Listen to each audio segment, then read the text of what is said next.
ዮናስ ገባ አይደለ መርከቡስ ምን ይዞ ነው ገባው ምን ይዞ አለመታዘዝ ተሳፋሪዎቹም አይዛቦች ናቸው ካፒቴኑ መርከብን ራይብ ያረገ እርምጃ የጉዞ እርምጃ ሲጀመር ምንድነው የመጣ ማዕበል ወጀብ መጣ ነውጥ መጣ መርከቡስ ዮናስ ጋር የገባ ኃጢያት አንዳንዱ ታቃለ በነቢይ ያጸልያል በአለመታዘዝ ምክንያት የገባ በነቢይ ጸሎት አይወጣም እጅ ሲሰጥ ይወጣል አንተ ከገባ አሜን አትልም ከዚህ አዲስ አበባ ነቢይ ጋር ከዚህ አዋሳ ነቢይ ጋር እንትና ነቢይ ጋር ወንበር ተይዘው ገስት ሃውስ ገብቴ የተጸለየ ቃል የወጣ ዘይት ተቀብቴ እምቢ ያለ ጉዳይ ካለ በቃ ለቆሮንቶስ ሰዎች ሐዋርያ ጳውሎስ የተናገረውን ተቀበላ ሰራሱን ይፈትሽ ብሏል ይያውን ራስን እይና የሆነ የተንኮል አመጽ ካለ ያስወግዳ እግዚአብሔር ልብው ሲያስቀምጠው ሐሳብ አለ ወደ እግዚአብሔር በመመለስ ውስጥ ያለ በረከት ያገኛቸዋል በላለ ጌታ በፊያሳ በኋላ እንቀጥላለን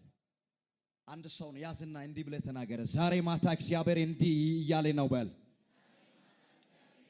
ወደ እግዚአብሔር በመመለስ ውስጥ ያለ በረከት ያገኛል በል ብድግ በልና ለአንድ ሶስት ሰው ይሄንን መልእክት እንድታሳልፍ ፈልጋለሁ ወደ እግዚአብሔር በመመለስ ውስጥ ያለ በረከት ጋር ትገናኛለህ በል ትንቢት ነው ተናገር ለሶስት ሰው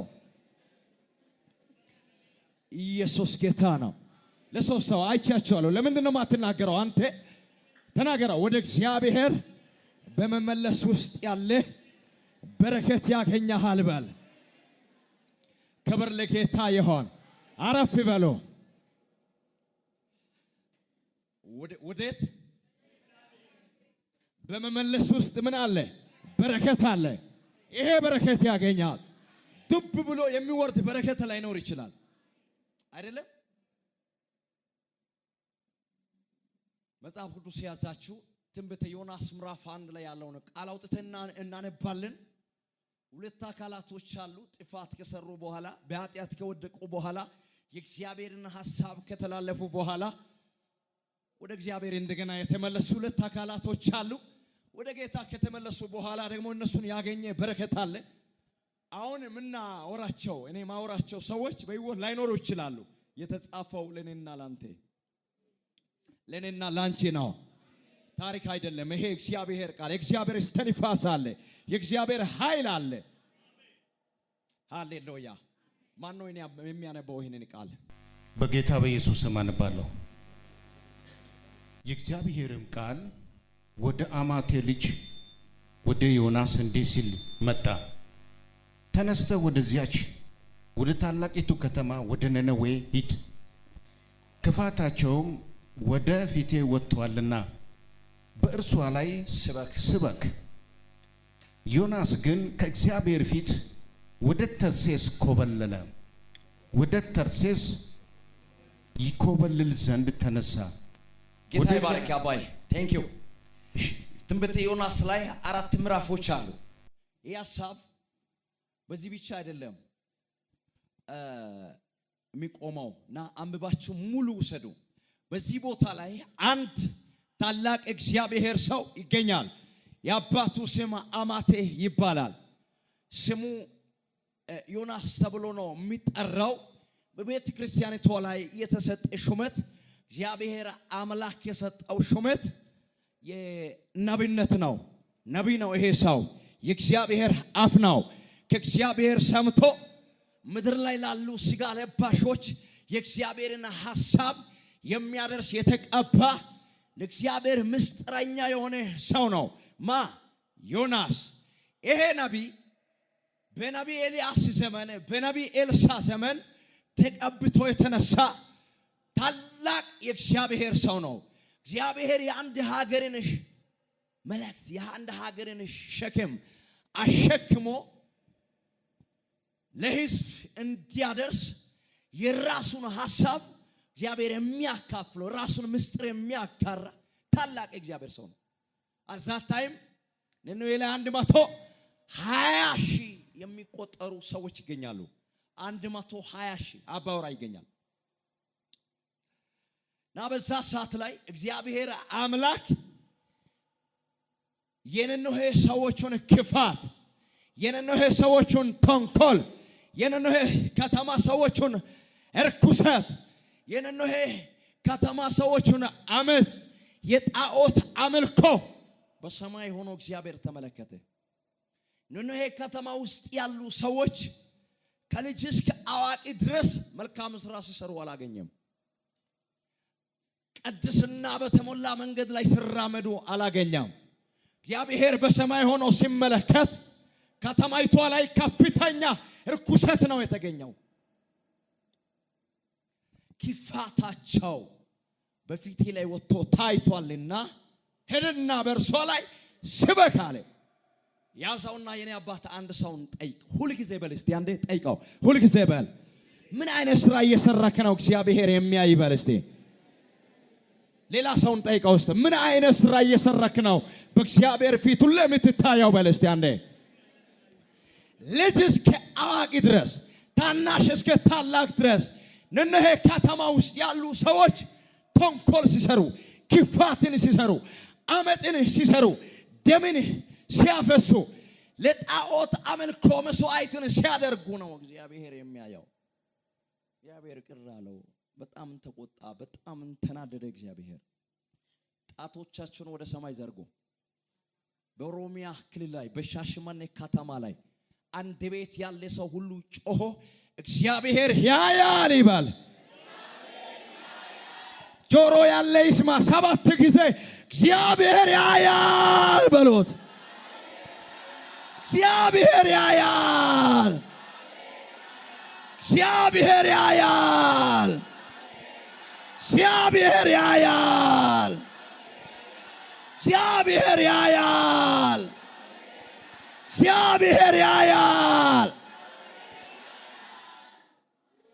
አቅም የሌለውን አቅም ያለ ሲገፋ፣ ጉልበት ያለ ጉልበት የሌለውን ርስት ሲበዘብዝ፣ ደሃ ልጅን ሲገፋ ያያል። አውጃለ እግዚአብሔር ነን ጮህና ያያል።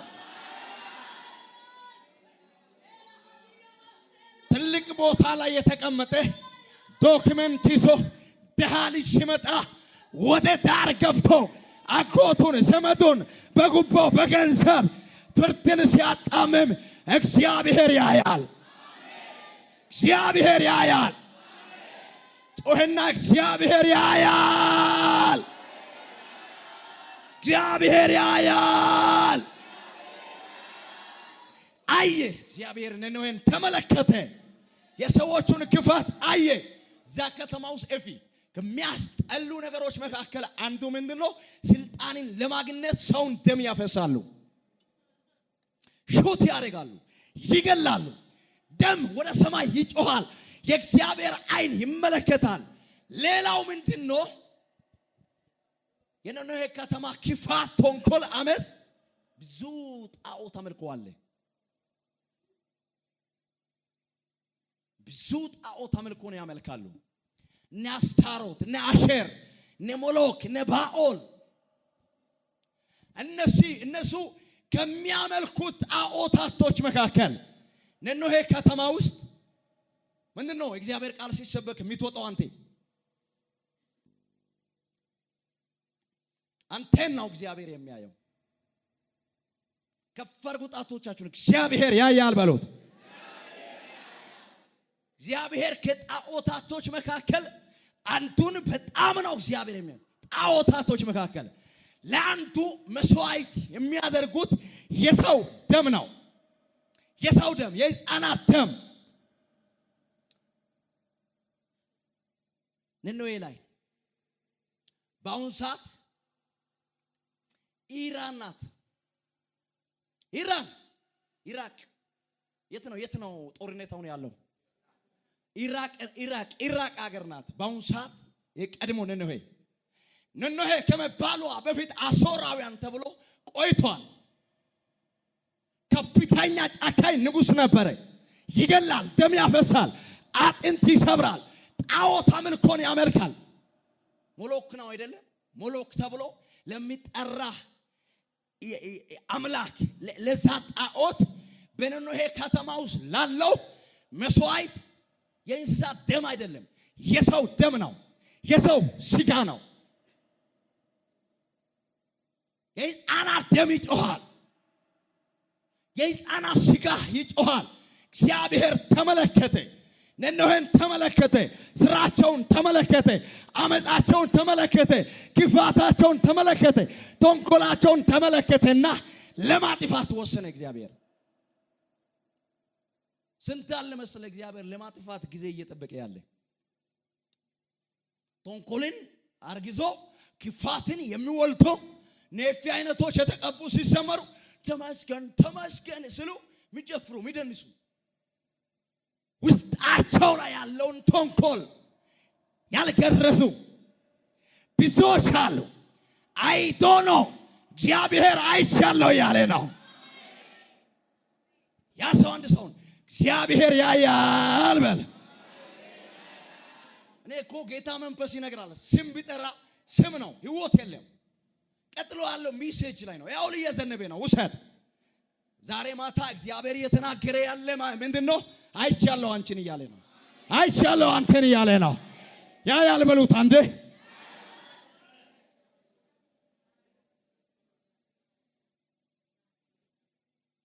እስያ ላይ ላሉት 7 አብያተ ቤተክርስቲያን ጋር ስትሄዱ ዮሐንስ ራእይ ምዕራፍ 1 ምዕራፍ 2 ላይ 7 ናቸው። ኤፌሶን፣ ጴርጋሞን፣ ቲያጥሮን፣ ሰርዴስ፣ ሰምርኔስ፣ ሎዶቅያ 7 ናቸው። ኤፌሶን ጋር ደርሶ ምን አለ? ትዕግስትህንም ድካምህንም ስራህንም አይቻለው ነው ያለው። አይቻለው። ኤፌሶን ላይ ያለችው አብያተ ክርስቲያናት ጋር መጥቶ አንድ ነገርን አፕሪሼት ነው ያደረገው። ድካምህን አይቻለው፣ ስራህንም አይቻለው፣ ትዕግስትህንም አይቻለው አለ።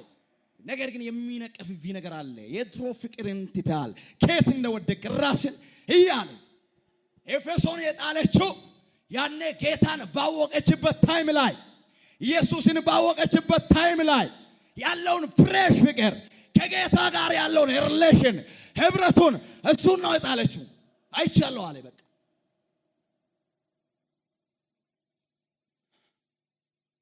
ከፋር ጊጅን ያያል በል።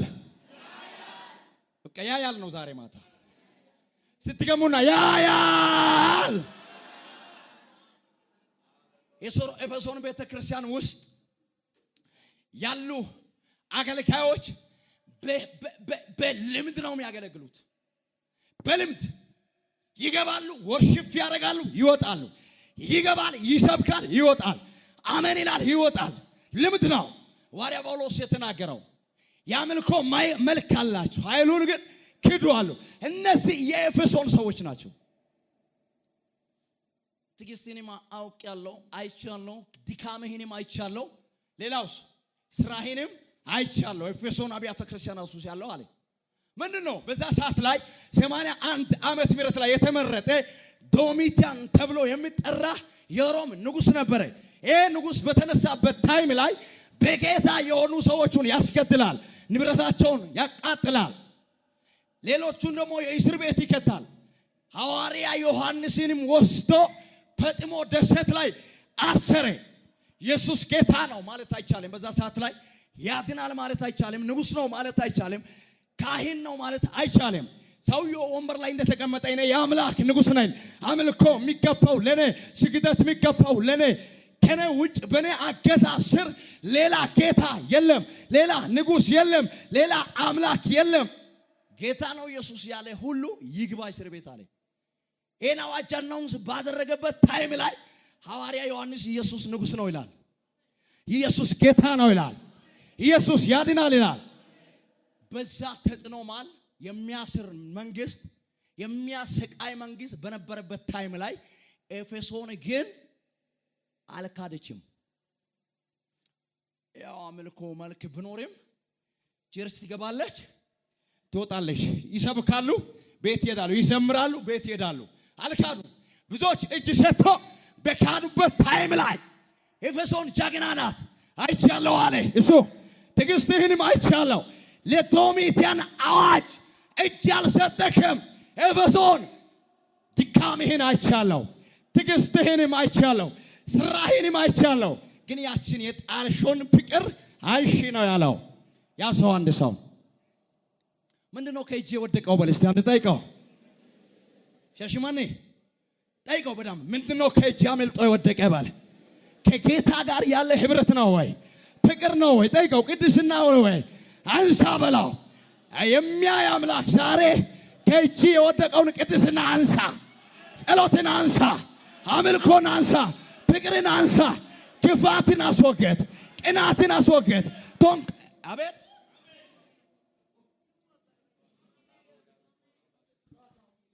ይሄ መልእክት የኔ ነው የሚል ሰው ጮሆ አሜን ይባል። ያ ሰው አንድ ሰው ተናገረ። እግዚአብሔር አምላክ ይባል እንዲህ እያለ ነው። እኔ ያለው በቤቴ ውስጥ በልቤ ውስጥ ተንኮል ካለ፣ ምቀኝነት ካለ፣ ቅናት ካለ አስወግድ ይላል። አስወግድ ይላል። አያለው ያለ ነው። የተደራጀ ግሩፕ አለ። ተደራጅቶ ስም ሰጡ ኒቆላውያን። አንድ ሰው በስጋ ላይ ኃጢአት ከሰራ ነፍስ አትጠይቅም። ስጋ በሰራው ኃጢአት መንግሥተ ሰማያት ላይ ነፍስህ አትጠየቅም የሚል ከኒቆላውያን ትምህርቶች መካከል አንዱ አለ። ይህንን ትምህርት የሚደግፉ የሚያስተምሩ ሰዎች አሉ። ሐሰተኛ ነቢያቶች፣ ሐሰተኛ ሐዋርያቶች፣ ሐሰተኛ አስተማሪዎች አሉ። ስጋ በሰራው ኃጢአት በሰማይ ነፍስህ አትጠይቅም ብሎ ነው የሚያስተምሩት። ኒቆላውያን ትምህርት የሚያስተምሩ ገላትያ ምዕራፍ 5 ቁጥር 19 ላይ የስጋ ስራዎች የተገለጡ ናቸው ይላል። ቅናት፣ ምቀኝነት፣ ስካር፣ ዝሙት፣ አድማኝነት እያለ ብዙ ነገርን ዘርዝሮ ጳውሎስ ብሏል። እነዚህ ነገር የሚያደርጉት መንግሥተ ሰማያት የመጽሐፍ ቅዱስ እውነት አይወርሱም የሚል ነው። እነዚህ ወንጌላዊ ፓስተር ምናምን የሚባሉ ያን ዘመን የነበሩት እንደፈለጋችሁ በስጋችሁ ነው ይላል። የዶሚቲያን አዋጅ ደግሞ ለዛ ይደግማል። እንደፈለጋችሁ ርኩሰት አድርጉ ብሎ አናውንስ አድርጓል ሰውየው። ቸርች ውስጥ አንዳንዶች ደግሞ ዶሚቲያንን ሳፖርት የሚያደርግ አዋጅ ነው አናውንስ አድርጓል። ኤፌሶን ግን ጋር ዓለም ላይ ወጣ ይሄ ሐሰተኛ ትምህርት ነው ብላ ተቃውማለች። እጅን ከፍ አድርገ የሐሰት ትምህርትን ባል በየአደባባይ ላይ እንደ ኤፌሶን አብያተ ክርስቲያናት እቃወማለሁ። አልቀበልም። ከመጽሐፍ ቅዱስ ውጭ የሆነ አስተምሮ በምድሬ ላይ እንዲሰፋፋ አልፈልግም። እቃወማለሁ። ኤፌሶን ስትቃወም አየ፣ ድካሞን አየ፣ ስራውን አየው። ስትጩህና ያያል።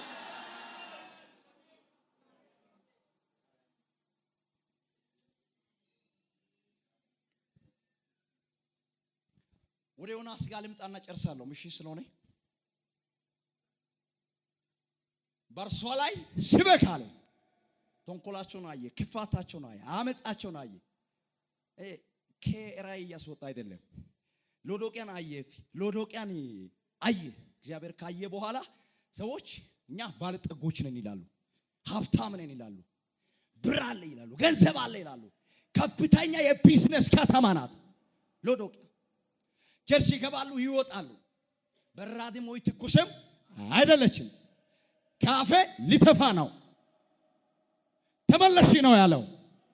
አንዳንዱ ቆንጆ ስራ አለ፣ ቆንጆ ደሞዝ አለ፣ በወር ማገኘው እንካም አለ ብሎ በመንፈሳዊ ነገርን ያደክማል። እንደዚህ አይነት ሰዎች ናቸው ሎዶቅያ ሰዎች። በጌታ ናቸው እኮ ሰዎች። ያ ሰው አንድ ሰው እግዚአብሔር ከፍ ሊያደርግ ይችላል በል። ትልቅ ደረጃ ሊያደርስ ይችላል በል። ነገር ግን በል አምልኮ እንዳታቆም፣ ከእግዚአብሔር ጋር ያለውን ህብረት በል እንዳታበላሽ በል። ከእግዚአብሔር ጋር ያለ ህብረት ከሚበላሽ ከሰው ጋር ያለ ፍቅር ቢበላሽ ይሻላል።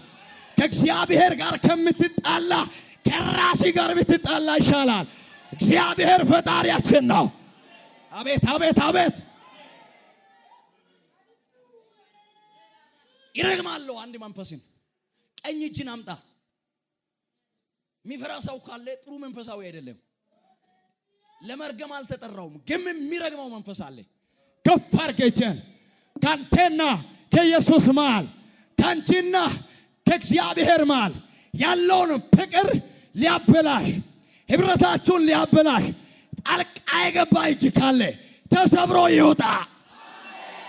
ተሰብሮ ከማላችሁ ይውጣ። ያዘው አንድ ሰውን በጌታ በኢየሱስ ስም በል። ሻሽመኔ በላው በኢየሱስ ስም፣ በኢየሱስ ስም ካንተና ከእግዚአብሔር መሃል ጣልቃ ገብቶ ህብረታቸውን ሊያበላሽ እየሞከረ ያለ የተኛውም እጅ በል ይሰባር። ኢየሱስ ምን አለ?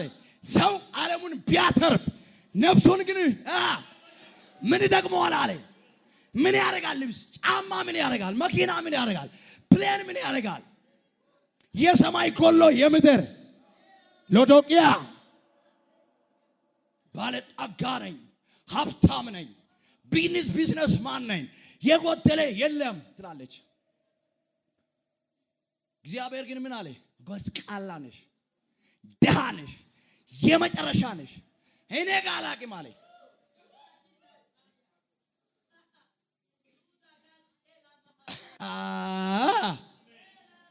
አወሳወስች በገንዘብ የሚገዛ በል የእግዚአብሔር መንግስት የለም። በገንዘብ የሚገዛ ወደ ሰማይ የሚያደርስ ፕሌን የለም፣ መርከብ የለም፣ የተሰራ ዕቃ የለም። ኢየሱስ ጋር ያለው ንብረት አበላሽተ በየትኛው ወይ ነው የምትሄደው?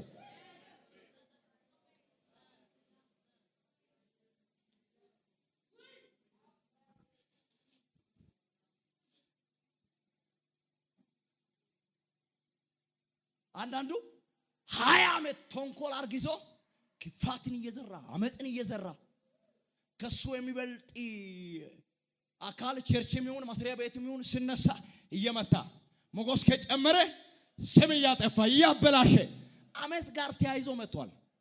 ዛሬ ከዚህ ቤት ሄደ ልብስ አውልቀ እንደምትቀይር ከላይ ላይ የሚወልቅ መንፈስ አለ።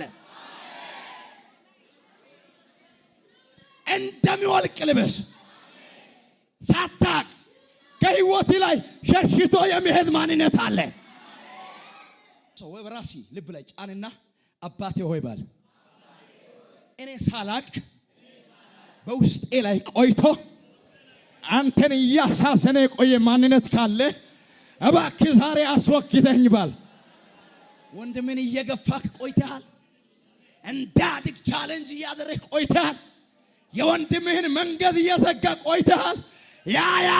ያያል ተመለስ ይላል ጌታ። አንተ ሳታቅ አብሮ ያደገ ረጅም ዓመታት የቆየ ረጅም ወራትን የቆየ ለጌታ ያልተመቸ ማንነት ከላይ ላይ ዛሬ ይወጋል፣ ተነግሎ ይውጣ። ኑሮዬን ያለው ነገር ሁሉ ቢሰጥስ ለሱ አቤት እሱ ቢቀበል እጄን እግሬን ቢሰጥስ ለጌታዬ ወዶ ላዳነው ታሞ ቁስሉን ለፈወሰው በመስቀል ላይ በራቆት ተዋርዶ ከውርደት ዓለም ላወጣው የተረገመ ስም ስለኔ ለተሸከመው ሞቶ ከጥልቅ አውጥቶ ላዳነው አባ አባ አባ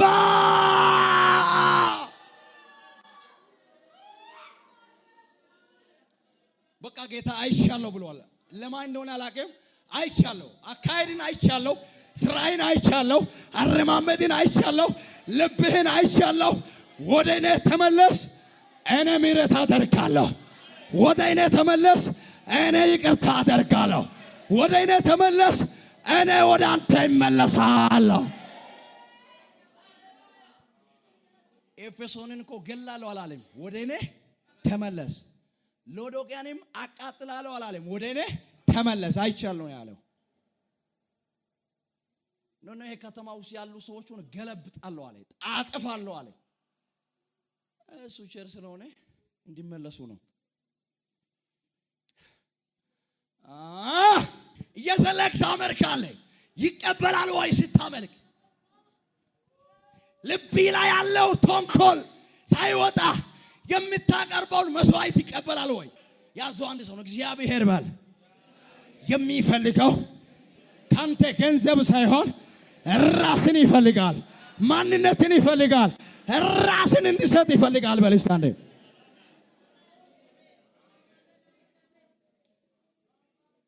ሮሜ ላይ ያሉ ሰዎችን ምን አለ? ሮሜ ምዕራፍ 12 ላይ ወንድሞቼ ሆይ ሰውነታቸውን አቤት ሰውነታቸውን ማንነታቸውን ራሳቸውን ያውና ቅዱስ መስዋዕት አድርጋችሁ ታቀርቡ ዘንድ በእግዚአብሔር ራሄ እለምናችኋለሁ። እሱ የሱን አእምሮ የሚመችና የሚያሳርፍ አገልግሎት ነው። ባል ያዘው አንድ ሰው መስዋዕት ይዘህ በል እስቲ አንዴ በእግዚአብሔር ፊት ከመቆሚ በፊት በል ራስን በደንብ ይባል። እግዚአብሔር መስዋዕትን ሳይሆን አንተን ይፈልጋል ብለህ ተናገር እስቲ። እዚህ ፊት የማገለግል አገልጋይ የለም። መባህ ሲሰጥ መስዋዕት ነው። መዝሙር ይዘህ ሲታቀር መስዋዕት ነው። ሌላው ስጦታ መስዋዕት ነው። አቤልና ቃኤል አላቀረቡም። ያኛው እኮ የተሻለ ሆኖ አይደለም። አቤልንና መስዋዕቱን ተመለከተ ይላል። ከፍ አድርገህ እግዚአብሔር ባለ ያያል። ብሩን አይደለም የተመለከተው፣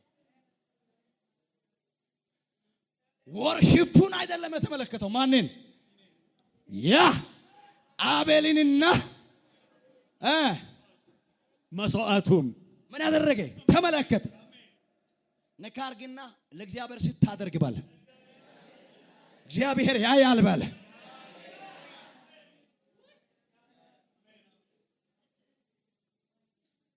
ይሄ ለአይዛቦች በነኖሄ ሀገር ላይ ላሉ አመት ከሰማይ ከእግዚአብሔር ዓለም የተላከ እንደ ፖስታ በመንገድ ላይ ደግሞ ሌላ ጥፋት አይሰራም። ዮናስ ወደ ነኖሄ ሂድ ስል ወደ ተርሳስ። ኃጢአት ማለት ሌላ ዲፊኒሽን የለም አለ መታዘዝ ማለት። ኃጢአት ማለት ተንኮል፣ አመፅ፣ የእግዚአብሔርን ሐሳብ መተላለፍ ማለት። ሄድና ስበክ አለ። እሱ ወዴት ነው? ቀኝ እጆቻችሁን እንዲያርጉ የኔ አባት ተናገር እስቲ። ችግር የለም። እዚህ ያልመጣ ሰው ካለ በህልም ቃል ከተማው ሲደርሳል እኔ አውቃለሁ።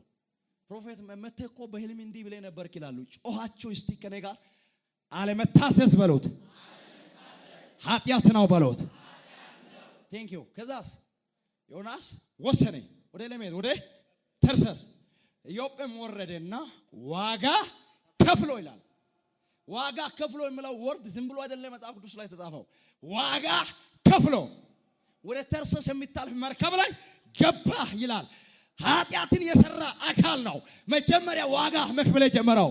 ዛሬ ወንድሜ ዋጋ እየከፈልክ ነህ። በላይፍ ላይ፣ በትዳሪ ላይ፣ በትምህርት ላይፍ ላይ፣ በኑሮ በቢዝነስ በሁሉ ዋጋ የሚያስከፍል ምዕራፍ ውስጥ ላይ ነው ያለው።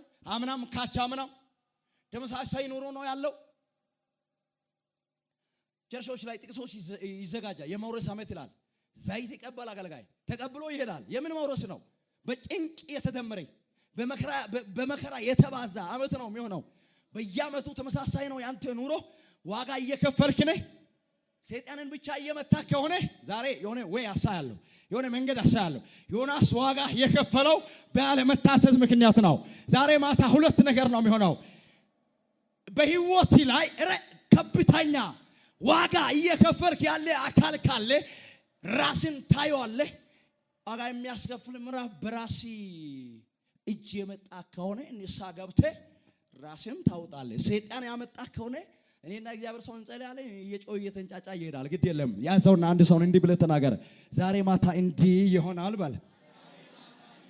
በአለመታዘዝ ምክንያት ለምንድን ነው የማትናገረው? በአለመታዘዝ ምክንያት ወደ ህይወት እየገባ መርገም ካለ፣ በሽታ ካለ፣ መከራ ካለ ቀስ ብለህ ወደ እግዚአብሔር ስትመለስ በል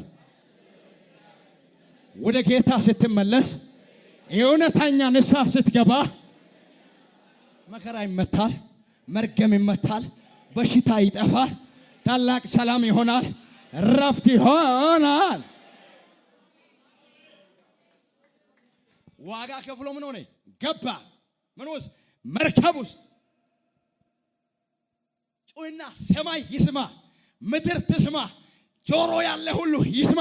የኔ አባት እጅን ከፍ አድርግና አለመታዘዝ በል ዋጋ ያስከፍላል። በአለመታዘዝ ምክንያት የመጣ መከራ ወደ ጌታ ስንመለስ ይቆማል እንጂ ስንቃወም አይቆምም በል። ከዚህ አዲስ አበባ ነቢይ ጋር ከዚህ ሐዋሳ ነቢይ ጋር እንትና ነቢይ ጋር ወንበር ተይዘው ገስት ሃውስ ገብቴ የተጸለየ ቃል የወጣ ዘይት ተቀብቴ እምቢ ያለ ጉዳይ ካለ በቃ ለቆሮንቶስ ሰዎች ሐዋርያ ጳውሎስ የተናገረውን ተቀበላ ራሱን ይፈትሽ ብሏል። አሁን ራስን እና የሆነ የተንኮል አመጽ ካለ ያስወግዳ።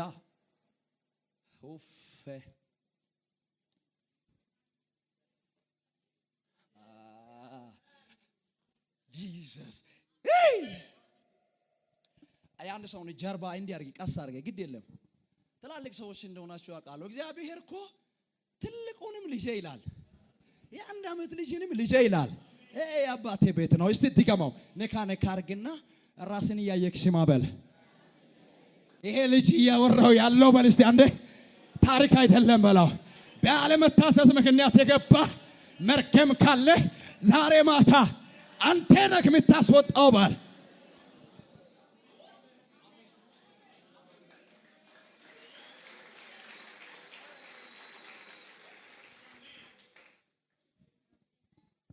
ዮናስ ገባ አይደለም መርከብ ውስጥ። ምን ይዞ ነው ገባው? ምን ይዞ? አለመታዘዝ ይዞ ወዴት ገባ? ወደ መርከብ ውስጥ ገባ። ከዛስ ተሳፋሪዎቹም አይዛቦች ናቸው ገቡ። ካፒቴኑ መርከብና ድራይቭ ያረገ እርምጃ የጉዞ እርምጃ ሲጀመር ምንድነው የመጣ? ማዕበል ወጀብ መጣ፣ ነውጥ መጣ። ምን ወሰ የገባ ኃጢአት ነው ያመጣ? ባለመታዘዝ። መርከብ ውስጥ ዮናስ ጋር የገባ ኃጢአት አንዳንዱ ታውቃለህ በነቢይ ያጸልያል። ባለመታዘዝ ምክንያት የገባ በነቢይ ጸሎት አይወጣም፣ እጅ ሲሰጥ ይወጣል።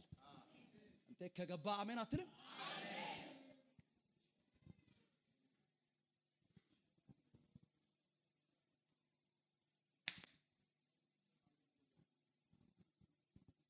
በጸሎት ያልተፈወሰ ያለ ለዛ ነው የሚናገረው።